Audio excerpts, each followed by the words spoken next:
ગયા વખતે આપણે 9 તત્વ આ ટોપિક કમ્પ્લીટ કર્યો અને આજે હવે આપણે નવો ટોપિક ચાલુ કરશું 12 ભાવના. આપણે જ્યારે 9 તત્વ કર્યા હતા ત્યારે તમને ખ્યાલ હોય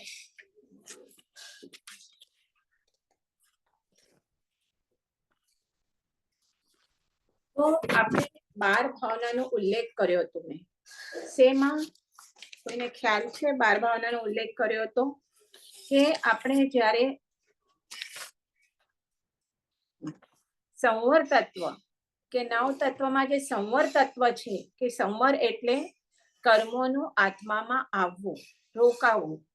તો એ સંવર કેવી રીતે થાય તો એના માટે આપણે આ સંવર માટે જે કારણો હતા એમાં 57 ભેદો હતા ટોટલ. એને મેન એના કારણો હતા સમિતિ, ગુપ્તિ, યતિધર્મ, ભાવનાઓ, પરિશહ અને 5 પ્રકારના ચારિત્ર.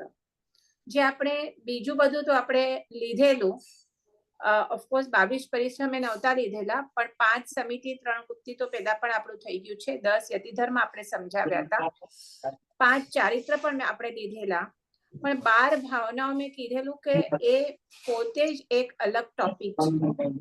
એટલે જે મ્યુટ કરી દેજો પ્લીઝ.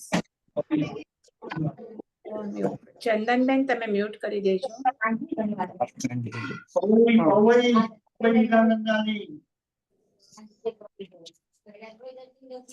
સમતાબેન તમારું પણ મ્યુટ નથી. મેં હમણાં બધાને મ્યુટ કર્યા છે હવે, પણ હવે તમે ધ્યાન રાખજો. તો સંવર જે આપણે એમાં સંવરમાં જે આપણા કારણ હતા એમાં આ 12 ભાવનાઓ આવે છે. તો 12 ભાવનાઓ એટલે વૈરાગ્ય પ્રધાન આ 12 ભાવનાઓ છે કે જેનાથી આપણે સંસાર પ્રત્યે વૈરાગ્ય જાગે અને આપણે મોક્ષ માર્ગ તરફ આગળ વધીએ.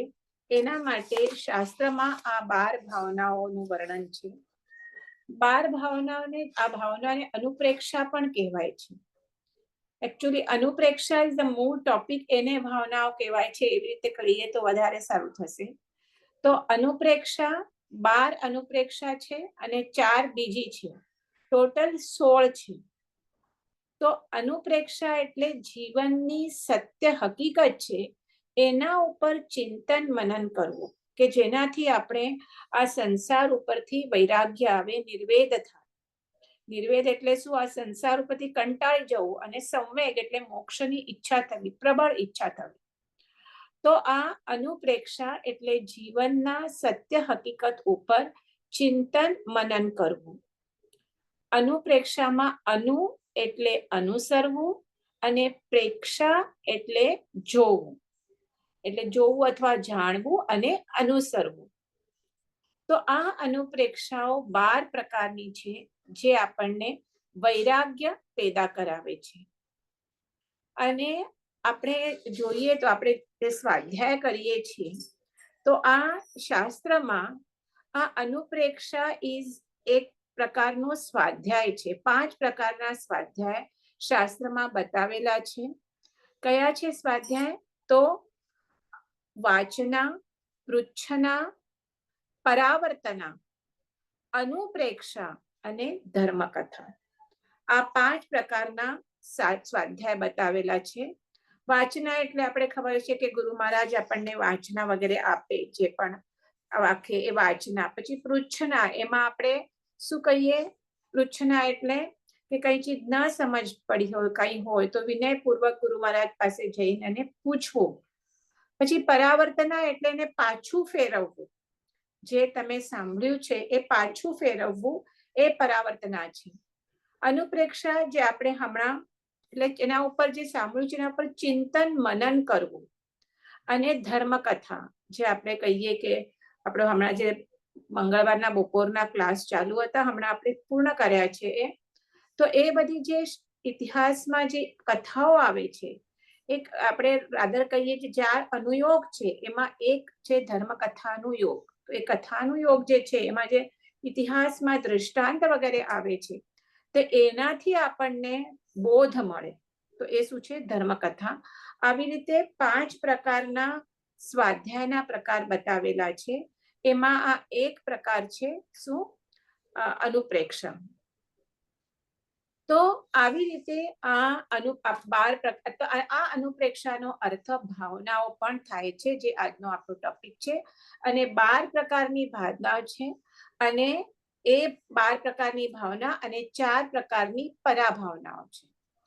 તો એક આ આપણે કહીએ અનુપ્રેક્ષા એટલે જે ભાવનાઓ છે એનું પુનઃ ચિંતન કરવું. હું ખાલી નામ પેલા બોલું છું 12 ભાવનાઓનું. અનિત્ય ભાવના, અશરણ ભાવના, સંસાર ભાવના, એકત્વ ભાવના, અન્યત્વ ભાવના, અશુચિ ભાવના, આશ્રવ ભાવના, સંવર ભાવના, નિર્જરા ભાવના, લોક ભાવના, બોધિ દુર્લભ ભાવના અને ધર્મ સ્વાખ્યાત ભાવના. આવી રીતે 12 પ્રકારે અલગ અલગ રીતે તત્વનું ચિંતન કરવું એ 12 પ્રકારની અનુપ્રેક્ષા છે. અનુપ્રેક્ષા એટલે પહેલા જ કીધું આપણે, ચિંતન કરવું. અને આનું ચિંતન કરીને તીર્થંકર પરમાત્મા પણ આ સંસારથી, આ દેહથી વિરક્ત થયા છે, ભોગથી વિરક્ત થયા હતા. એટલે આ જે ચિંતન છે એ વૈરાગ્યની માતા કીધું છે, સમસ્ત જીવોનો હિત કરનારી છે. એટલે કારણ આપણે ખબર છે કે આ સંસાર કેવો છે, તો અનેક દુઃખોથી વ્યાપ્ત છે. એટલે એ દુઃખોમાંથી આપણે 84ના સંસાર, આપણે જે ચક્કર છે એમાંથી કોઈ બચાવનાર હોય તો આ 12 ભાવનાઓનું ચિંતન છે. એટલે એ ઉત્તમ શરણરૂપ છે. એટલે આ આપણે પરમાર્થ માર્ગ કયો છે? આપણે તો વ્યવહારમાં રાચ્યા પચ્યા હોઈએ છીએ, પણ એમાંથી પરમાર્થ માર્ગ કયો છે?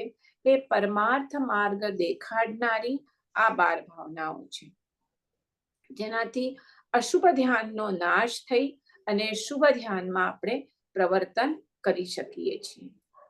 તો આવી રીતે આ 12 ભાવનાઓ અને 4 પરાભાવનાઓ, 12 ભાવનાઓના મેં નામ લીધા. પરાભાવનાઓ કઈ છે?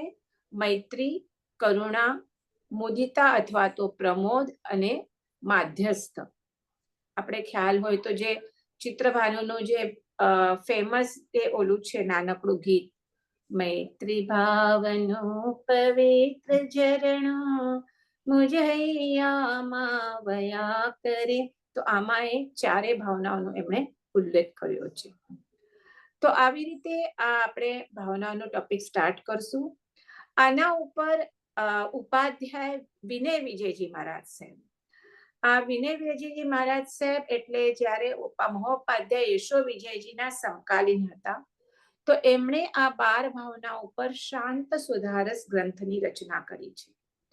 ઘણું ફેમસ છે અને ઘણા ઠેકાણે, સ્પેશિયલી ચાતુર્માસમાં, જ્યારે ગુરુ ભગવાન ચાતુર્માસમાં 4 મહિના હોય અને ત્યારે વ્યાખ્યાનમાં કોઈ પણ એક ગ્રંથ ઉપર વ્યાખ્યાન આપતા હોય છે. તો ત્યારે ઘણા વખત આ શાંત સુધારસ ઉપર, કે જેમાં આ 12+4 ભાવનાનું વર્ણન છે, તો આ આખા ચાતુર્માસ દરમિયાન આ ગ્રંથનું વાંચન થતું હોય, જે આપણે 2 ટર્નમાં કમ્પ્લીટ કરશું શોર્ટમાં. એટલે તમને લોકોને આઈડિયા આવે કે આ ભાવનાઓ શું છે. મારા ખ્યાલ પ્રમાણે હમણાં આજે જ મેં પત્રિકામાં વાંચ્યું કે જે અચલ ગચ્છાધિપતિ કલાપ્રભ સાવસુરીનો જે હમણાં ચોમાસું છે ચાતુર્માસ દેવ પર, એમાં લગભગ એ આ શાંત સુધારસ ગ્રંથ જ લેવાના છે.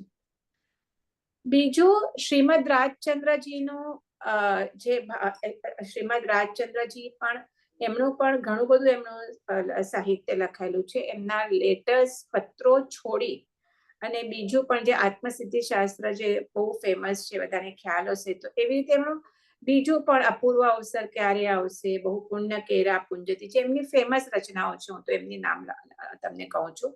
તો એમાં એમણે પણ આ 12 ભાવના ઉપર ભાવના બોધ લખેલો છે. એક ગ્રંથ નાનકડો છે એ લખેલું છે. તો આપણે, અને એમાં દ્રષ્ટાંત સહિત લખ્યું છે. તો એ દ્રષ્ટાંત એટલે દરેક ભાવનાઓને આપણે ખાલી બોલશું, પણ એની સાથે જો કથા હોય કે કોઈ દૃષ્ટાંત હોય તો આપણે વધારે ઇફેક્ટિવ થાય. તો આપણે થોડુંક એના આધારે આજે લઈશું. બીજું ઘણા બધા હશે, મને હમણાં 2-3 યાદ આવે છે નામ. બીજું કાર્તિકેય અનુપ્રેક્ષા, એ દિગંબર કાર્તિકેય મુનિ ઘણા વર્ષો પહેલા એમનું પણ આ કાર્તિકેય અનુપ્રેક્ષા આ ગ્રંથ 12 ભાવના ઉપર છે. તો એટલા 3 તો મને ખ્યાલ છે એના નામ, કે અલગ અલગ મહાત્માઓના. તો એનું નામ બધા આપ્યું. તો now we will start with this 12 ભાવના. અને મેં કીધું એવી રીતે આ સંસારથી વૈરાગ્ય પામવા માટે, વિરક્તિ માટે આ 12 ભાવનાઓ અત્યંત સુંદર છે. પહેલા આપણે એક એક ભાવના, હું ખાલી નામ બોલી એની સાથે તમને એક એક લાઈનમાં એનો મીનિંગ સમજાવું એટલે તમને અંદાજ આવશે, અને પછી આપણે એક એક ડિટેલમાં જઈશું.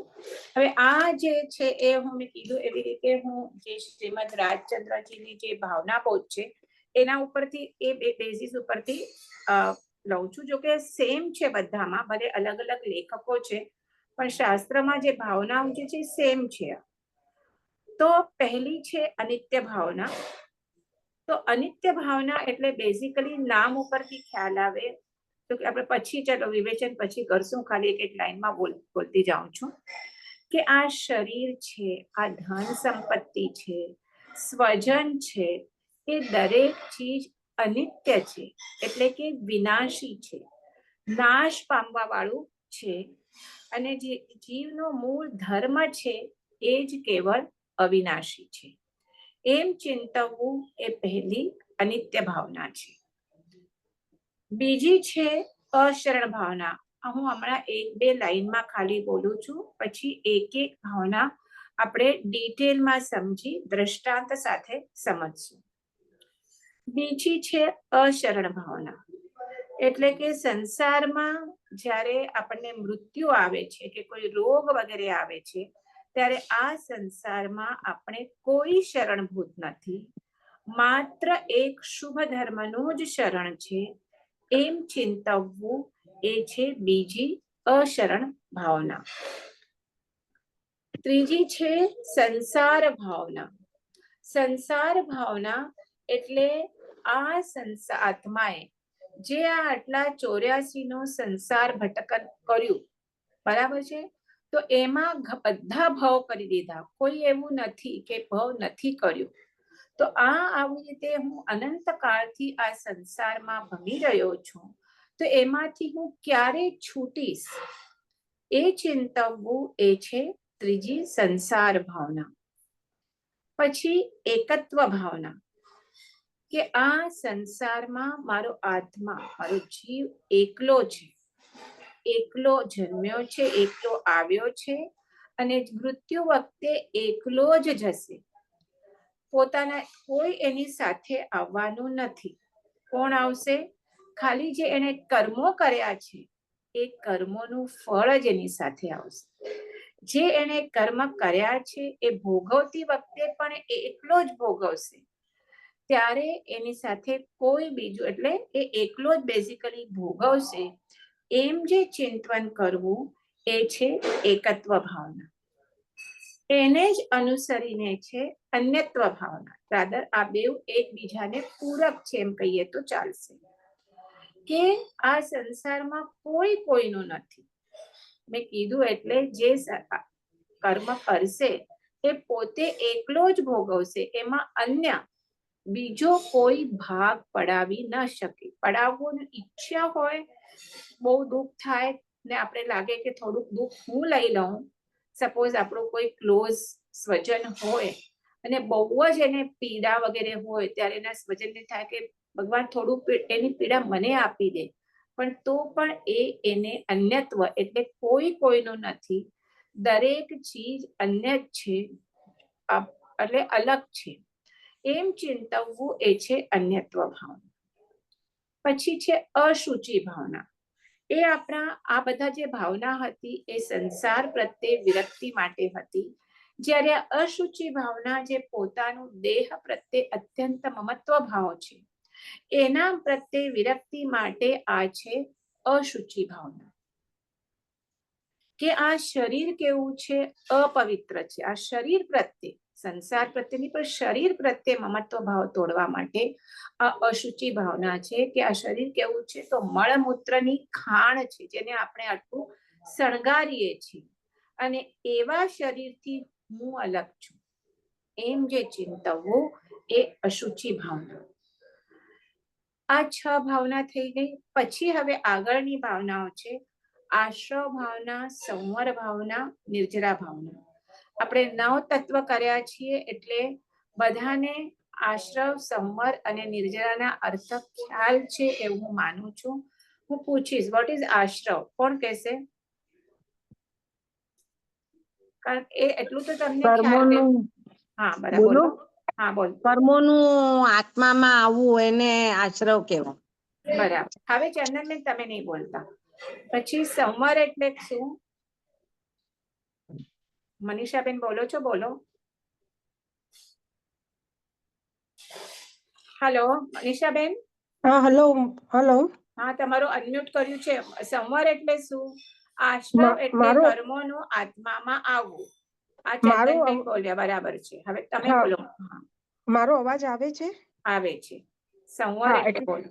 સંવર એટલે કે આપણે કર્મનું એટલે મીન્સ રોકવાનું, કર્મ આવવા રોકીએ એ સંવર કરીએ છીએ. બરાબર. આ તમે જે ટર્મિનોલોજી છે ધ્યાન રાખજો, પણ એના ઉપર જ આ ભાવનાઓ છે.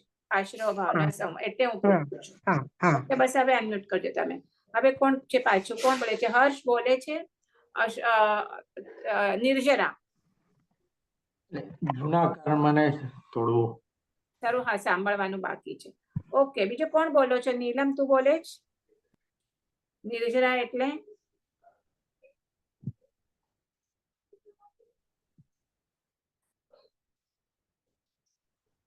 બોલો છો? એકચ્યુઅલી નથી, પણ નિર્જરા એટલે આપણે એકદમ ખપાવી દઈએ. કર્મોનો ક્ષય કરવો કહેવાય નિર્જરા. તો હવે આ ટોપિક જેમણે નથી પણ સાંભળ્યું એ આટલું આજે નથી થવાની, આપણે નેક્સ્ટ ટાઈમ ને તો એના નેક્સ્ટ ટાઈમ આ થશે. તો તમે ત્યાં સુધી આ 9 તત્વના જે આ બધા ટર્મિનોલોજી છે એક વખત સાંભળી લેજો. 9 તત્વના જે 9 જે છે એકદમ બરાબર બધાને ખ્યાલ હોવો જ જોઈએ, કારણ એ આપણું બેઝિક છે. આપણું જે જૈન ધર્મની ફિલોસોફી છે આ 9 તત્વો ઉપર જ બેઝ છે. એટલે એ તો તમે લોકોએ જે લોકોએ મિસ કરી છે એ પાછું એક વખત સાંભળી જ લેજો. ઓકે, એટલે એ ફિલોસોફી એમાં તમે ટર્મિનોલોજીમાં તમે મિસ ના થવું જોઈએ. તમને આ હું સંવર કરું તો તરત તમારા નજર સામે આવવું જોઈએ કે સંવર એટલે કર્મોનું આત્મામાં આવવું રોકવું, કર્મોનું આત્મામાં આવવું આશ્રવ, એને રોકવા સંવર, એનો ક્ષય કરવો નિર્જરા, આત્મા સાથે એ કર્મોનું એકમેક થવું બંધ. સિમ્પલ છે. અને પહેલા તો એમ પણ જીવ અજીવ પુણ્ય પાપ એમાં તો કઈ બહુ સમજવા જેવું છે જ નહીં. મેન તો આ 3-4 જ ટર્મિનોલોજી કરવાની છે. અને મોક્ષ એટલે સર્વ કર્મનો ક્ષય કરવો. ખ્યાલ આવ્યો? એનીવે, તો આ જે છે આશ્રવ ભાવના એટલે રાગ, દ્વેષ, અજ્ઞાન, મિથ્યાત્વ ઇત્યાદિ આશ્રવ છે, જે આપણે આશ્રવના કારણો લીધેલા. અને એમ ચિંતવવું. હવે અહીંયા ચિંતવન છે કે એનાથી આપણે શું કરીએ? ચિંતન કરવાથી આપણે એનાથી રોકી શકીએ. પછી સંવર ભાવના જ્ઞાન ધ્યાનમાં પ્રવર્ત થઈ કે જીવ નવા કર્મ ન બાંધે. કેવી રીતે? તમે ધ્યાનમાં મેડિટેશનમાં રહો, તમે સામાયિકમાં રહો, તો ત્યારે તમે નવા એટલે સામાયિક એટલે પ્રોપર સામાયિક, સામાયિક કરીને પછી તમે ગપ્પા કરો, ઓલું કરો તો એ સામાયિક નહીં. સામાયિક કરીને પછી તમે સંભાવમાં સ્વાધ્યાયમાં રહો તો ત્યારે તમે સંવર કરો છો, 6 કાયના જીવને અભયદાન આપો છો. તો એ શું છે? નવા કર્મ બાંધે નહીં, એ સંવર ભાવના. અને નિર્જરા ભાવના જ્ઞાન સહિત ક્રિયા કરવી, એ નિર્જરા ભાવના. પછી છે હજી 3 ભાવનાઓ બાકી રહી.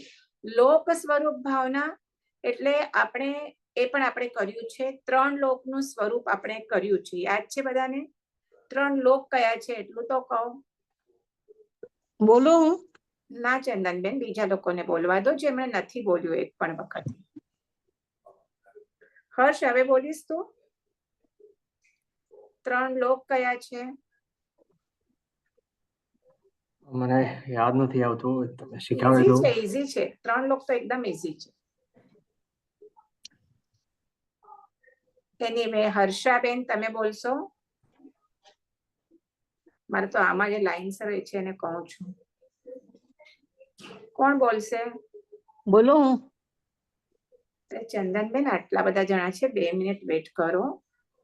સમતાબેન, મનીષા, કોકિલા, જય, કોઈ નહીં બોલો. ખાલી 3 લોકના હું નામ પૂછું છું તમને. આપણે જે કોસ્મોલોજી કરે, ઉર્ધ્વલોક હા અને તીર્છાલોક ને બરાબર, ઈઝી છે. હું બીજું કઈ જ નથી પૂછતી. એ 14 રાજલોક જે આપણે આખું આવી રીતે આપણે આખી આ જે તમને કરી હતી મેં આમ આમ આમ આમ, તો એમાં ઉપર ઉર્ધ્વલોક છે, વચ્ચેનું પતલું જે પાર્ટ છે એ તીર્છાલોક છે, અને નીચે અધોલોક છે. કે અધોલોકમાં નારકીના જીવો હોય, 7 નરક હોય, અને એના ઉપર થોડા ભવનપતિ દેવો હોય, વ્યંતરવાણ વ્યંતર દેવો હોય. પછી એને એ સૌથી મોટો પાર્ટ છે. પછી વચમાં એકદમ પતલું છે, ત્યાં તીર્છાલોક, ત્યાં શું છે? આ મનુષ્ય લોક જે આપણે કહીએ, ભરત ક્ષેત્ર, મહાવિદેહ ક્ષેત્ર, ઐરાવત ક્ષેત્ર, અને એના ઉપર થોડું જ્યોતિષી દેવો છે, સૂર્ય, ચંદ્ર, ગ્રહ, તારા, નક્ષત્ર. તો એ શું છે? તીર્છાલોક છે, જ્યાં અસંખ્ય દ્વીપ સમુદ્રો છે. અને એના ઉપર ઉર્ધ્વલોક છે, કે ત્યાં કેવળ દેવલોક છે, 12 દેવલોક, પછી 9 ગ્રૈવેયક, એના ઉપર 5 શું કહેવાય, 5 અનુત્તર વિમાન. અને આવી રીતે પત્યા, અને એકદમ એનાથી 12 યોજન ઉપર ત્યાં શું છે? સિદ્ધશિલા છે. તો આવી રીતે આ શું છે? આ લોકનું આખું વર્ણન છે. તો એ જે લોક 14 રાજલોકનું સ્વરૂપ વિચારવું, એનું ચિંતન કરવું, કે ક્યાં એક કેટલો મોટો બધામાં આખા રાજલોકમાં આપણે કહીએ ને, સૂક્ષ્મ જીવો તો આમ ઠાસી ઠાસીને ભરેલા છે. અને એમાં એ બધું આપણે ત્યારે જશું. તો બેઝિકલી 14 રાજલોકનું સ્વરૂપ વિચારવું. આ ભાવના સુધી આપણે આવીએ એના પહેલા તમે જરાક લોક સ્વરૂપ ભાવનું, આઈ થિંક મેં તમને નોટ્સ આપી છે. તમને સાંભળવાનો એટલો ટાઈમ ના કરવો હોય તો મેં એટલીસ્ટ નોટ્સ જરાક ફેરવી જોજો. તો શું થશે? આપણને આ વધારે સારું પડશે કરવા માટે. તો એ 10મી લોક સ્વરૂપ ભાવના છે. પછી બોધિ દુર્લભ ભાવના, કે બોધિ એટલે શું? સમ્યક દર્શન. તો આ સંસારમાં આત્માને સમ્યક દર્શન, સમ્યક જ્ઞાનની પ્રસાદ એ પ્રાપ્ત કરવું કેટલું દુર્લભ છે. નામ ઉપરથી જ ખબર પડે, બોધિ દુર્લભ ભાવના. એના ઉપર ચિંતન કરવું, દેટ ઇઝ બોધિ દુર્લભ ભાવના. અને છેલ્લી છે ધર્મ દુર્લભ ભાવના, કે ધર્મના ઉપદેશક ગુરુ, અને એવી જ રીતે શુદ્ધ એટલે જે શુદ્ધ શાસ્ત્ર પ્રોપર જે કરી શકે, ગીતાર્થ ગુરુ, એવા ગુરુ મુખે ધર્મનું શ્રવણ થવું, અને એ આપણે શ્રવણ મળવું, અને આપણે એક કરવું. નહીં તો ઘણી વખત આપણા હવે તો ચાતુર્માસ, થોડા દિવસમાં તો 9 જુલાઈ, 1 મહિનો પણ નથી થયો. શું થયો? 20 જ દિવસ રહ્યા છે. ચાતુર્માસ બેસે છે એટલે બધાના આજુબાજુ ગુરુ ભગવંતો તો હશે જ. મુંબઈમાં તો ગુરુ ભગવંત બીજા દૂર દૂર ગામોમાં નથી હોતા, પણ મુંબઈમાં તો આપણે ગુરુ ભગવંતોનો જોગ બહુ સારી રીતે મળી શકે. તો એ મળે ઘણી વખત એકદમ ગીતાર્થ ગુરુ હોય તો પણ, આપણા ઘરના નજીક હોય તો પણ આપણે જવાનું મન ન થાય. એટલે મળવું અને આપણે એ સાંભળવું, એ પણ ધર્મ દુર્લભ કીધું છે. કારણ ત્યારે કરશું 4 દુર્લભ વસ્તુઓ આપણે ઉત્તરાધ્યાન સૂત્રના 3જો જે અધ્યયન છે એમાં 4 દુર્લભ ચીજો બતાવી છે. કે ધર્મનું મળવું, એટલે તો મનુષ્ય જન્મ પ્રાપ્ત થવો, એમાં આર્યકુળ જૈન ધર્મ મળવો એ બીજી દુર્લભ છે. કારણ મનુષ્ય જન્મ ઇઝ દુર્લભ બેઝિકલી. આપણે જયારે આ લોક સ્વરૂપ ભાવના ચિંતવશું ત્યારે મેં કીધેલું કે આટલા લોકમાં આ આપણું ભરત ક્ષેત્ર તો બિંદુ જેવું છે, જ્યાં આપણે જન્મ મળ્યો છે.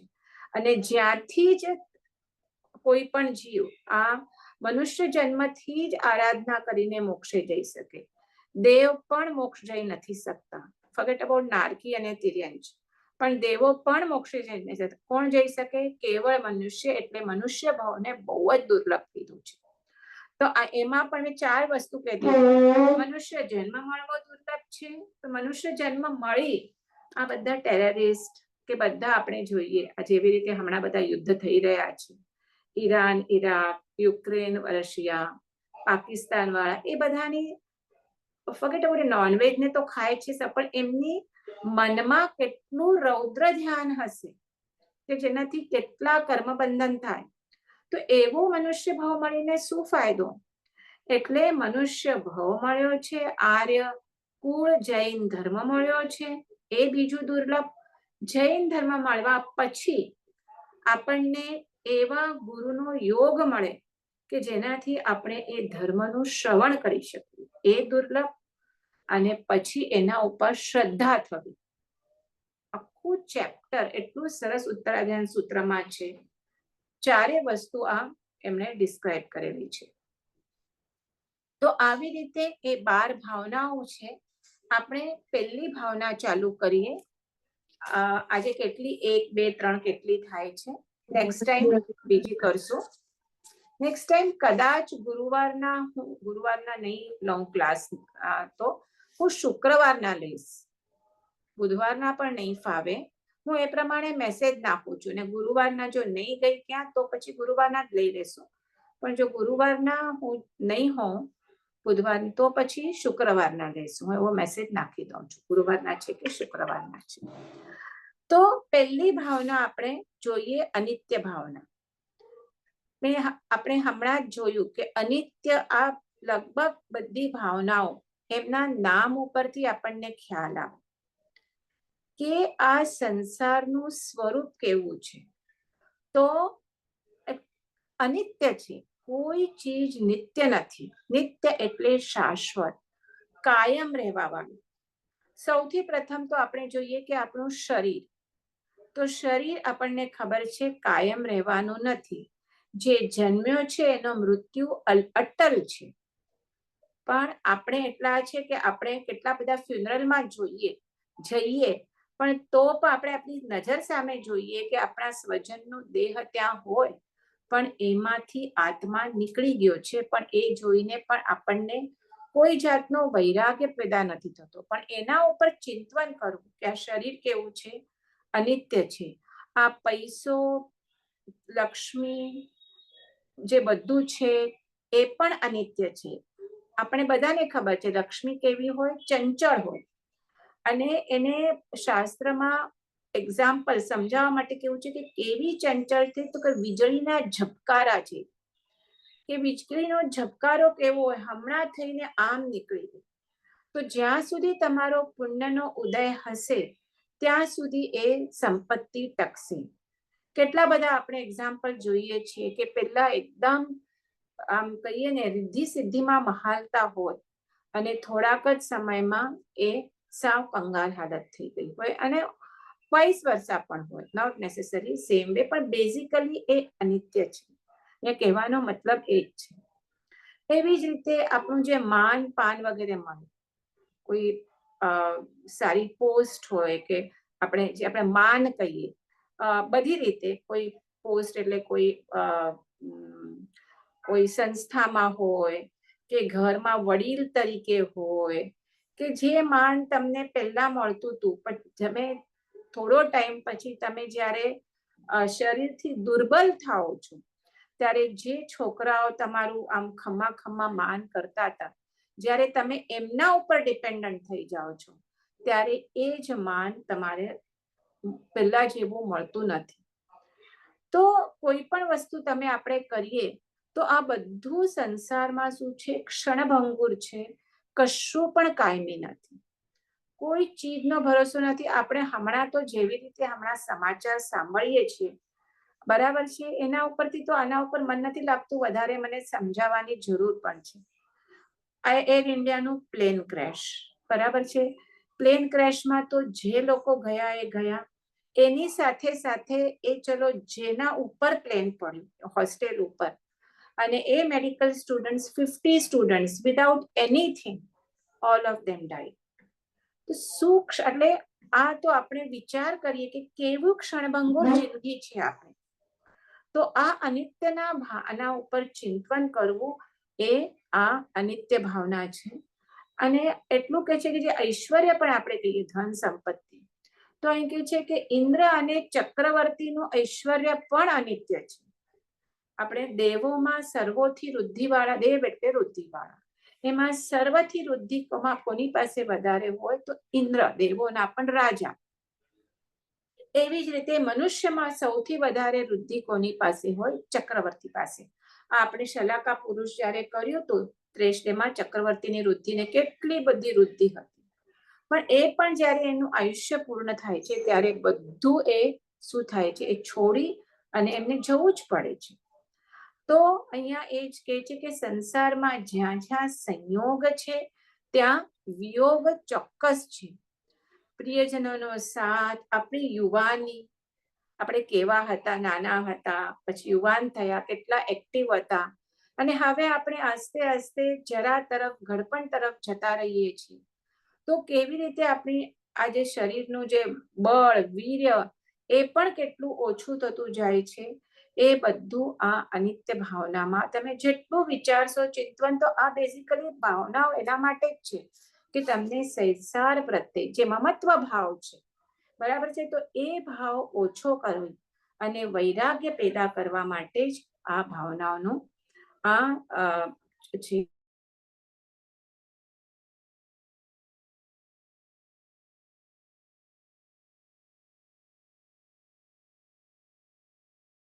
કરવાનું નથી તો નિત્ય છે, એ નિત્ય છે. એ એક વખત મળ્યા પછી ક્યારે પણ જશે નહીં, આત્માનું સુખ. તો એની તરફ આપણે જવા માટે આ પેલા અનિત્યતાના ભાન સાથે આપણે નિત્ય તરફ જવાનું છે. તો આ ભાવનાના ચિંતનથી શું થાય છે કે બાહ્ય પદાર્થો પર મમત્વ ભાવ ઓછો થતો જાય છે.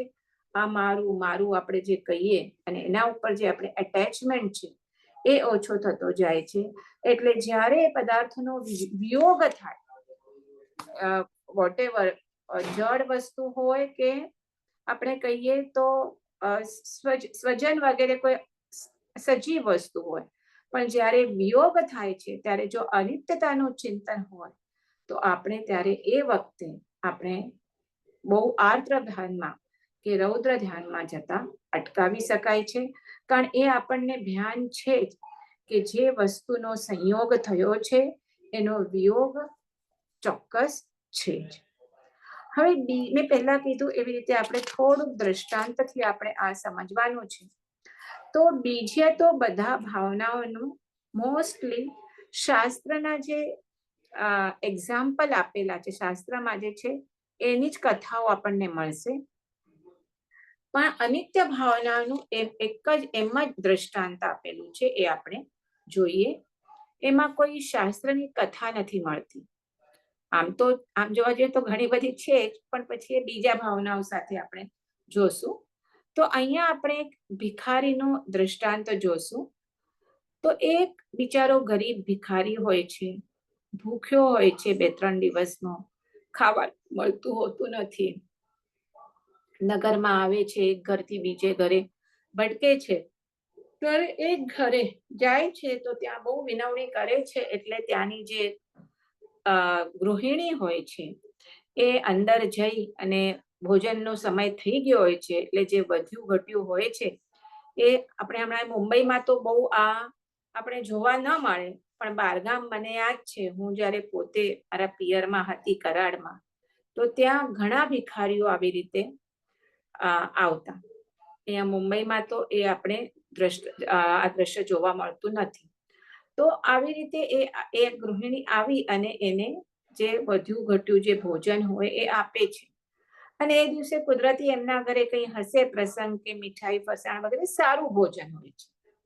એ બિચારો ખુશી થાય છે, જાય છે ગામ બહાર, એક ઝાડ નીચે બેસે છે. એની પાસે એક જૂનો પાણીનો ઘડો હોય છે, એને રાખે છે. જૂની તૂટી ફૂટી એની એક ગોદડી જેવું હોય છે, એને પણ સાઈડમાં રાખે છે. અને શાંતિથી બેસીને કારણ સરખું જમવાનું મળ્યું હોય છે, જમે છે અને રાજી થાય છે કે સારું ભોજન મળ્યું, પાણી પીએ છે. અને પછી હવે એને ઊંઘ આવે છે. એટલે ઓલા ગોદડી ઉપર એ સૂઈ જાય છે, ઓલા ઝાડના નીચે. પવન પણ ઠંડો આવતો હોય છે એટલે સૂઈ જાય છે. ઊંઘમાં એને સ્વપ્નો આવે છે. સ્વપ્નમાં તો આપણે કંઈ પણ આવી શકે. સપનું આવે છે કે એ એક રાજા છે, રાજા છે અને સરસ મજાનો એનો મહેલ છે, સરસ મજાનો શયન કક્ષ છે. અને રાજાનું તો કેવું હોય શયન કક્ષમાં, એનો પલંગ, એનો બેડ સરસ પોચું પોચું, ગાદલું, એવી રજાઈ, આજુબાજુ બધા સેવકો વગેરે, સેવકો, દાસી, દાસ વગેરે હોય છે. કોઈ એની પગ ચંપી કરતું હોય છે, કોઈ એને પંખો નાખતો હોય છે, કોઈ સરસ મજાના વાદ્ય વગેરે ચાલુ હોય છે, સંગીત ચાલુ હોય છે. એટલે આવી રીતે એ સરસ એ સ્વપ્નમાં કે હું મજાનો he was enjoying everything. ત્યાં એટલું શું થાય છે, he was in, ત્યારે સ્વપ્નમાં હોય છે અને સરસ એન્જોય કરતો હોય છે. એકચ્યુઅલી જ્યાં સૂતો હોય છે ત્યાં પહોંચે તો વાદળા ચડી આવી જાય છે. એટલે maybe rainy season like right now what we are having. અને આખું અંધારું થઈ જાય છે અને વાદળાનું ગડગડાટ થાય છે અને વીજળીનો ઝબકારો થાય છે. એટલે જોરથી ઝબકારો થાય છે અને જોરથી વાદળાનો ગડગડાટ થાય છે. એટલે બિચારો ઉઠીને ઝબકીને જાગી જાય છે. જાગી જાય છે તો જુએ છે તો કોઈ મહેલ નથી, કોઈ રાજા નથી, કોઈ સરસ મજાનું કઈ શૈયા કે કોઈ દાસ દાસી કશું જ નથી. માત્ર કેવળ એની એક જૂની પુરાણી ફાટેલી ગોદડી અને એની પાસે એક નાનકડો ઘડો પાણીનો.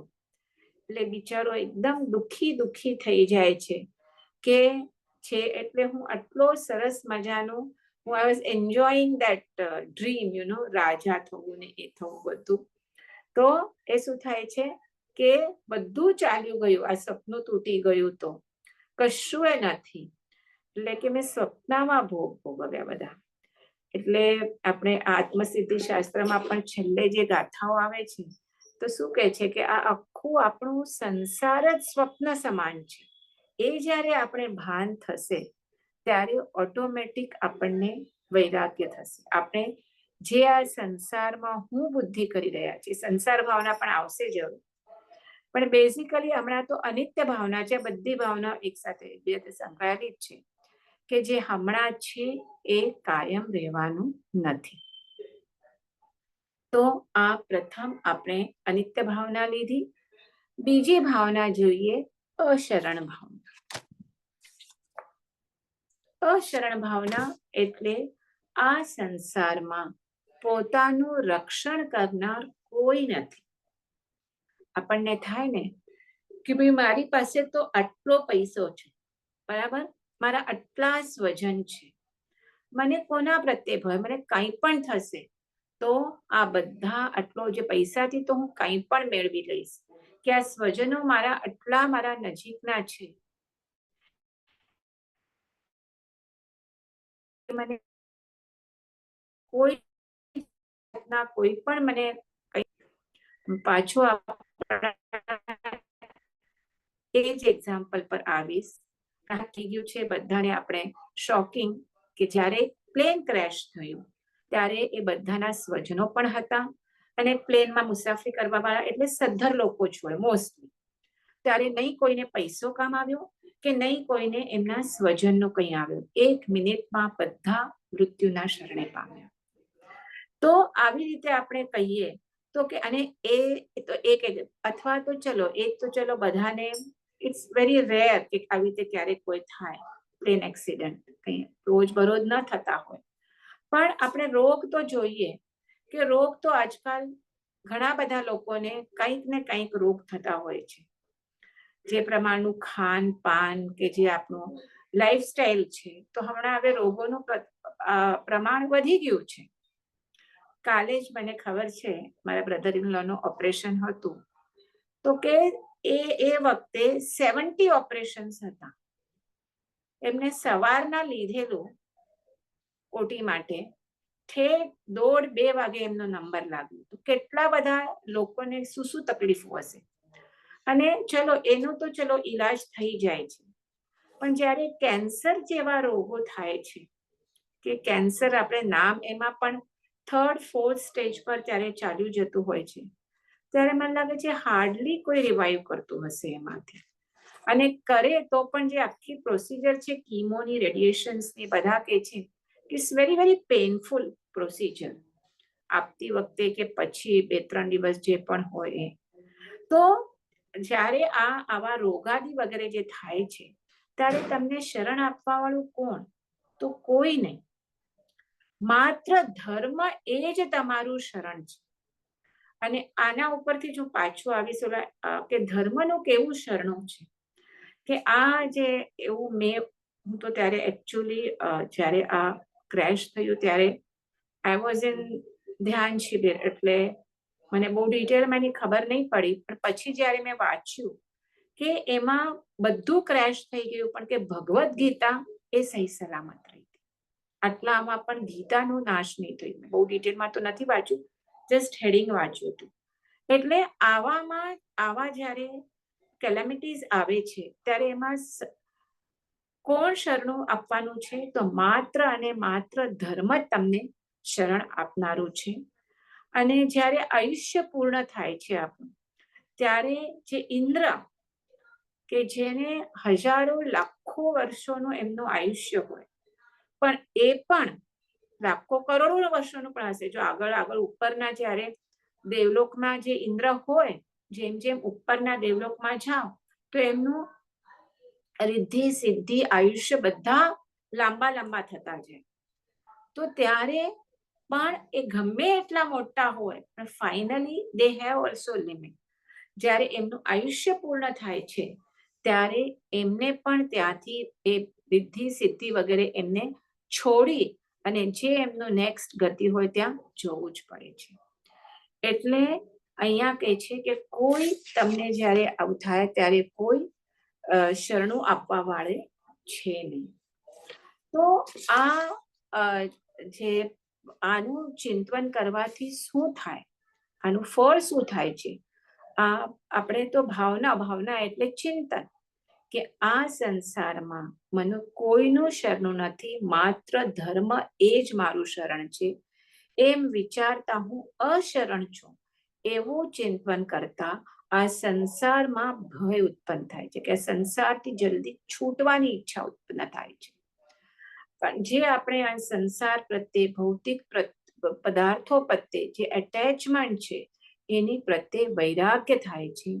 કેવળ જીન શાસન જ શરણભૂત છે એમ ખ્યાલ આવતા આપણે જે ધાર્મિક પ્રવૃત્તિ, જે સંસારમાં જે પંચેન્દ્રિયના વિષયોમાં આપણે રચ્યા પચ્યા હોઈએ છીએ, ત્યાંથી આપણો ઇન્ટરેસ્ટ ઓછો થઈ અને હવે આપણા આત્મકલ્યાણ તરફ આપણો ઇન્ટરેસ્ટ વધે છે. એટલે આ સંસારમાં શરણભૂત કોઈ હોય તો કોણ છે? 4 શરણા માત્ર છે.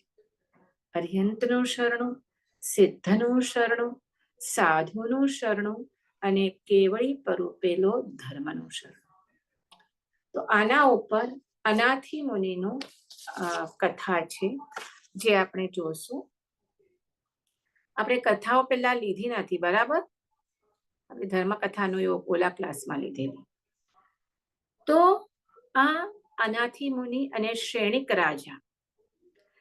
રાજા જે આવતી 24મીમાં પ્રથમ તીર્થંકર થવાના છે. પદ્મનાભ તીર્થંકર, ઘણા ઠેકાણે એમની પ્રતિમાઓ, મૂર્તિઓ પણ છે. જે આવતી 24મી છે એમાંથી પ્રથમ તીર્થંકર આ શ્રેણિક મહારાજા થવાના છે, જે મહાવીર સ્વામીના વખતમાં હતા.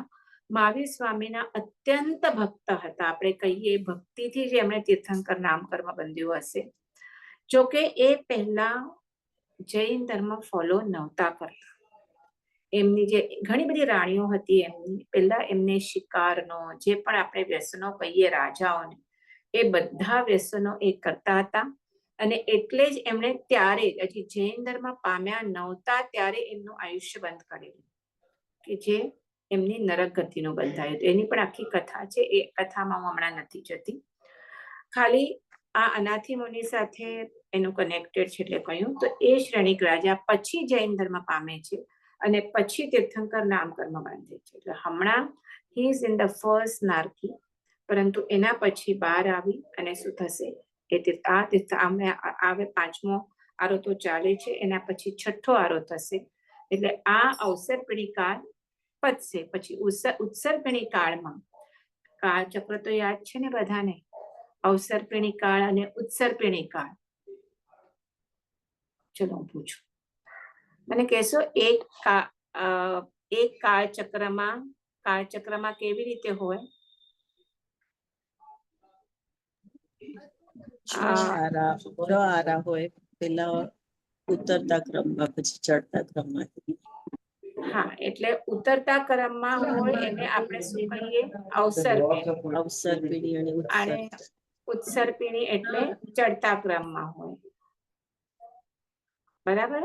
અને એમાં એટલે એક કાળચક્ર થાય, અને અવસર્પિણી કાળમાં 6 આરા, ઉત્સર્પિણી કાળમાં 6 આરા, અને અવસર્પિણી કાળમાં ચોથા આરામાં શું હોય? તીર્થંકર ભગવાન.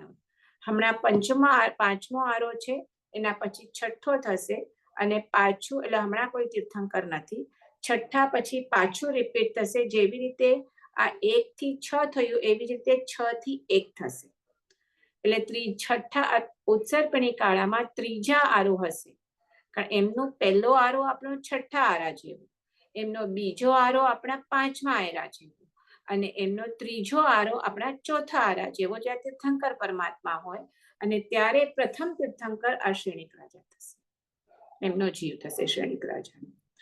તો આ શ્રેણિક રાજા એક વખત પોતાના, એમના તો પેલેસ, મહેલ હોય, મહેલના આજુબાજુ સુંદર સુંદર બગીચાઓ હોય, તો ત્યાં એ ટહેલવા માટે નીકળે છે બગીચામાં. અને બહુ આખું આનું વર્ણન છે બગીચાનું, કેટલું સુંદર બગીચો હતો, સુંદર ઘટાટો, બધા વૃક્ષો હતા, એના ઉપર બધા પક્ષીઓ કલ્લોલ કરી રહ્યા હતા, સુગંધિત ફૂલોના પણ વૃક્ષો હતા, વગેરે વગેરે વગેરે. આપણે માંડ નથી જોતા. અને ત્યાં એ જુએ છે કે એક ઝાડ નીચે એક યંગ મુનિ ધ્યાનમાં ઊભા છે. અને he was quite young, એટલે એકદમ યંગ હતા, અને એમના મોઢા ઉપર તેજ હતું, અને એકદમ સ્વરૂપવાન હતા. તો એમને વિચાર આવે છે, હજી જૈન ધર્મ પામ્યા નથી, મેં કીધું એવી રીતે આ શ્રેણિક રાજા પહેલા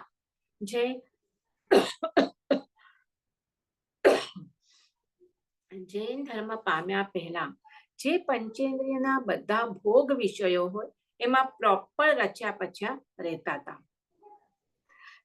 એને એટલું જ નહીં, શિકાર વગેરે પણ મેં કીધું, એ પણ બધું ચાલતું હતું. તો એમને થાય છે કે આ આટલું સુંદર રૂપ છે, આટલું યુવાન વય છે, અને કેમ મુનિવેશ એમણે ધારણ કર્યો છે. એટલે એને એ જાય છે ત્યાં, એમને કુતૂહલ થાય છે, જાયને એમને હાથ જોડે છે, અને એને પૂછે છે, એકચ્યુઅલી વિનયથી પૂછે છે કે તમે આટલા તરુણ છો, યુવાન છો, આટલા સુકુમાર છો, સ્વરૂપવાન છો, અને તમારે ભોગ વિલાસ, આ ઉંમરમાં તો ભોગ સૌથી વધારે માણસ પંચેન્દ્રિયના ભોગ વિલાસ કરતો હોય તો યુથ, યંગ હોય ત્યારે. તો આ પછી તો નાનપણમાં તો બધા રમત ગમતમાં જાય, મોટામાં તો પછી આપણી ઇન્દ્રિયો એટલી કામ ન કરે. તો આ જે મેન યુથ પીરિયડ છે, એ પીરિયડમાં તમે કેમ આ બધું સંસાર છોડી અને આ શું લીધું છે, તમે આ સંયમ ગ્રહણ કર્યું છે. તો શું છે, મને એનું કારણ શું છે તમે કહો, મને કુતૂહલ થાય છે. તો મુનિ કહે છે કે હે મહારાજા, હું અનાથ હતો, એટલે મેં આ સંયમ ગ્રહણ કર્યું છે, કે મને મારા પર અનુકંપા આણનાર, કે મને કોઈ પરમ સુખ દેનાર, કે એવો કોઈ મારો મિત્ર કે સહૃદય મારી પાસે કોઈ નહોતું, કે જે મારા દુઃખને હરી શકે, કે મને સુખ આપી શકે, એવો કોઈ મિત્ર મારો ન હતો. એટલે હું અનાથ છું, અનાથ હતો, એટલે મેં આ સંયમ પંચ મહાવ્રત રૂપી ધર્મ ધારણ કર્યું છે. તો હવે એને ઓર નવાઈ લાગે છે ઓલા શ્રેણિક રાજાને, કે એવું છે કે તમારું કોઈ મિત્ર નથી, કોઈ નથી, તો હું તમારો મિત્ર થાઉં. એને એટલો ઓલા મુનિ ગમી જાય છે. તો એ કહે છે, હું તમને જે જોઈએ વસ્તુ તમને આપીશ, કે હું અહીંયા તો મગધનો રાજા છું, અને તમને જે પંચેન્દ્રિયના ભોગ વિશે જે જતા હોય બધા હું તમને આપીશ. એટલે હું તમારો નાથ થઈશ. તમે અનાથ કહો છો તો હું તમારો નાથ બનું. તો ત્યારે આ મુનિ કે છે સૈનિક રાજાને કે તમે પોતે અનાથ છો તો મારા નાથ કેવી રીતે થઈ શકો? કે પોતે અનાથ હોય બીજાનો તો નાથ ન થઈ શકે. તો હવે રાજાને ઓર વિસ્મય થાય છે એ કહે છે કે હું આ મગધનો સમ્રાટ છું. રાજા પણ નહીં, સમ્રાટ એટલે કેટલા બધા રાજાઓ અંડર હિમ, અને તોય મને આ અનાથ કહે છે કે મારી રિદ્ધિ બધાને ખબર હોય છે સૈનિક મહારાજાની કેટલી રિદ્ધિ હોય છે, એના અંડર કેટલા રાજાઓ, કેટલું લશ્કર, પાયદળ વગેરે વગેરે વગેરે ઘણી બધી વૃદ્ધિઓ, અને કે તું મને અનાથ કહે છે, કે કેવી રીતે તું મને અનાથ કહે છે? અને આખું પોતાની વર્ણન કે કરે છે કે મારી પાસે આટલી આટલી વૃદ્ધિ છે ને આમ છે ને તેમ છે. તો મુનિ કહે છે કે મેં જે અર્થમાં અનાથ કીધું એ અનાથ તમે સમજ્યા નથી. હું તમે કયા સંદર્ભમાં તમે અનાથ કહો છો એ તમને હું સમજાવું. અને ત્યારે એ પોતાની કથા આ મુનિને કહે છે કે હું પણ એક નગરીમાં હશે, કૌશાંબી કરીને નગરી, ચલો લખી છે અહીંયા, કૌશાંબી નગરી છે, કે એક સુંદર નગરી હતી, અને ત્યાં હું એક પ્રોપર ધનવાન શ્રેષ્ઠીનો પુત્ર હતો. એટલે એવું નતું કે હું મારું કોઈ નથી ને એવી રીતે નહીં, કે મારા પિતા પણ સમૃદ્ધવાન હતા અજય ગામમાં, એનો હું પુત્ર હતો. અને મારું એક સુંદર, જ્યારે હું યૌવન અવસ્થામાં આવ્યો ત્યારે એક સુંદર કન્યા સાથે મારા લગ્ન કરવામાં આવ્યા, અને હું સરસ રીતે આ મારા ઘરે મારા સ્વજનો સાથે રહેતો હતો.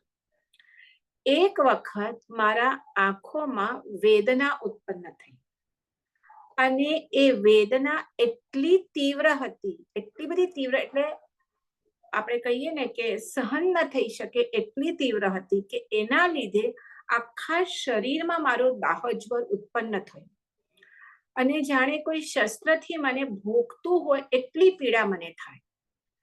તો મારા પિતા તો હી વોઝ વેલ પ્રોપર પૈસા હતા, એટલે ઘણા બધા વૈદ્યોને બોલાવી અને ઉપચાર કરાવે છે કે કોઈ પણ હિસાબે મારા પુત્રનું દુઃખ તમે દૂર કરો.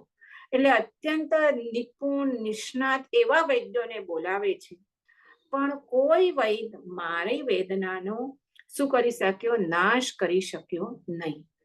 તો હે રાજા, એ મારું અનાથપણું હતું કે આટલા બધા કુશળ વૈદ્યો આવી અને મને સાજા કરી શક્યા નહીં, મારું દુઃખ દૂર કરી શક્યા નહીં.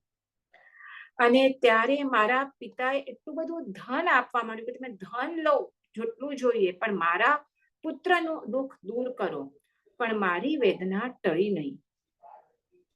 પછી મારી માતા અત્યંત શોકમાં હતી. ભટ્ટાચલ છે, આપણા પુત્રને કોઈને દુઃખ થાય તો આપણે માતા છીએ, બધા માતા, આપણને ખબર છે કે કેટલું આપણને દુઃખ થાય, પણ મારી માતા પણ મારી વેદનાને ટળવા માટે સમર્થ થઈ શકી નહીં. તો એ રાજા એ મારું અનાથપણું હતું કે નહીં પિતા ધન આપીને મારું દુઃખ દૂર કરી શક્યા, કે નહીં મારી માતા મારા વેદનાને લઈ શકી, એ મારું અનાથપણું હતું. મારા ભાઈઓ હતા એટલે બીજા સ્વજનો, કોઈ મારું દુઃખ દૂર નહીં કરી શક્યા. એટલું જ નહીં કે મારી પત્ની જે અત્યંત પતિવ્રતા સ્ત્રી હતી, કે મારા દુઃખમાં દુઃખ મારા સુખમાં સુખ માનનારી, એ કે દિવસ રાત્ર મારા પલંગથી બાજુ હલતી નહોતી, મારી સેવા ચાકરી માટે સતત ખડે પગે હતી, પણ એ પણ મારું દુઃખ દૂર કરી શકી નહીં. તો આ મારું અનાથપણું હતું. એટલે કોઈના પ્રેમથી કે કોઈના વિલાપથી કે કોઈના ઔષધથી કોઈથી આ રોગ મારો ગયો નહીં. રાજા, એ મારું અનાથપણું હતું. એટલે પછી એ જેને પેન થાય એ બહુ જ એ વિચારમાં ચડે છે કે હું ચડ્યો કે શેનાથી મારી આ વેદના દૂર થાય. ત્યારે મને એક વિચાર સ્ફુર્યો કે જો હું આ વેદનાથી મુક્ત થઈશ તો હું આ સંસાર સ્વજન બધાનું ત્યાગ કરી અને પંચ મહાવ્રત ગ્રહણ કરીશ. એટલે એ મેં આવી રીતે મનમાં વિચાર કર્યો અને પછી એ દિવસે એમ ચિંતાવતો હું સૂઈ ગયો. ઘણા દિવસ પછી મને શાંતિથી ઊંઘ આવી અને જ્યારે હું બીજા દિવસે સવારના ઉઠ્યો તો પ્રાતઃકાળે જે મને વેદના આટલા દિવસથી થતી હતી એ વેદના સંપૂર્ણપણે એનો નાશ થઈ ગયો હતો. હું નિરોગી થઈ ગયો હતો. એટલે ત્યારે મેં માતા પિતા મારી પત્ની મારા સ્વજનોને બોલાવીને મેં કીધું કે હવે મને આ સંસારમાં રહેવું નથી, કે મને આ અણગારત્વ પંચ મહાવ્રત મને ધારણ કરવા છે, કે જેનાથી જે મને હમણાં દુઃખ ભોગવવું પડ્યું એ દુઃખ મને કાયમથી એનાથી છુટકારો મેળવી શકું. અને ત્યાં મેં આ પંચ મહાવ્રત ધારણ કર્યા. જ્યારે તમે 5 મહાવ્રત ધારણ કરો છો ત્યારે તમે તમારા તરફથી સર્વ જીવોને 6 કાયના જીવોને અભયદાન આપો છો. એટલે એ સર્વ જીવોનો હું નાથ બનું. તો આવી રીતે એ શ્રેણિક રાજાને પોતાની આખી આપવીતી કહે છે કે હે રાજા, આપણો જે આત્મા છે એ જ આપણને દુઃખને કરનારો છે અને એ જ આત્મા આપણને સુખ પણ આપનારો છે. એટલે આપણે કર્મ જે કરીએ છીએ એ કર્મથી જ જેવા આપણે કર્મો કરીએ છીએ એ અનુસાર આપણને દુઃખ અને સુખ મળે છે. આપણો આત્મા જ દુઃખ ઉત્પન્ન કરનારા છે અને આપણો આત્મા જ સુખ પણ ઉત્પન્ન કરનારો છે. એટલે આપણો આત્મા જ આપણો મૈત્રી પણ છે અને વૈરી છે. એટલે આ આખું સંસારનું સ્વરૂપ આ અનાથી મુનિ આ શ્રેણિક રાજાને સમજાવે છે. અને ત્યારે શ્રેણિક રાજાનો પણ કોઈ સારા ત્યારે આનો ઉદય હશે તો એ બરાબર સમજી જાય છે અને કહે છે કે તમે કહો છો એ વાત સાવ સાચી છે. હું તમને માફી માંગુ છું કે તમને ધ્યાનમાંથી ડિસ્ટર્બ કર્યા અને હવે હું તમને આ મને જ્ઞાનરૂપી શિક્ષા પણ મને તમે આપજો અને એ મારો અપરાધ થયો એ હું ખમાવું છું. એટલે આવી રીતે અને મારા ખ્યાલ પ્રમાણે જે શ્રેણિક રાજાને જે જૈન ધર્મનું પહેલું જે મળ્યું એ આ અનાથી મુનિ થ્રુ જ મળ્યું. પછી તો ચેલ્લણા રાણી એમના જે ઘણી બધી રાણીઓ હતી એમાં ચેટક રાજાના પુત્રી ચેલ્લણા રાણી જે જૈન ધર્મના અત્યંત આપણે કહીએ એના આરાધક હતા. એમણે પણ એને પછી જૈન ધર્મ તરફ વાળ્યો અને મહાવીર સ્વામીના એ અત્યંત બહુ જ કહીને ભક્ત થયા. એ બધી આવે છે સ્ટોરી. પણ આપણને તો આપણા અહીંયા આ જે અશરણ ભાવના છે તો એનું આપણે કહીએ આપણે ફળ તો જોઈ લીધું કે એ જ્યારે અશરણતા આપણે ચિંતવીએ છીએ ત્યારે આ સંસાર પ્રત્યે આપણને ખ્યાલ આવે છે કે માત્ર કોઈ શરણું આપનાર છે તો માત્ર જીન શાસન જિનેશ્વર ભગવાને પ્રરૂપેલો ધર્મ એ જ માત્ર શરણું છે. તો અહીંયા આપણે ખાલી આપણે જે 2 જ ભાવના થઈ કારણ આપણે પહેલા પણ બધું લીધું. નેક્સ્ટ ટાઈમ આપણે બીજી ભાવનાઓ આગળ ટાઈમ લઈશું. જીનાજ્ઞા વિરુદ્ધ કંઈ બોલાયું હોય તો મિચ્છામિ દુક્કડમ અને અમે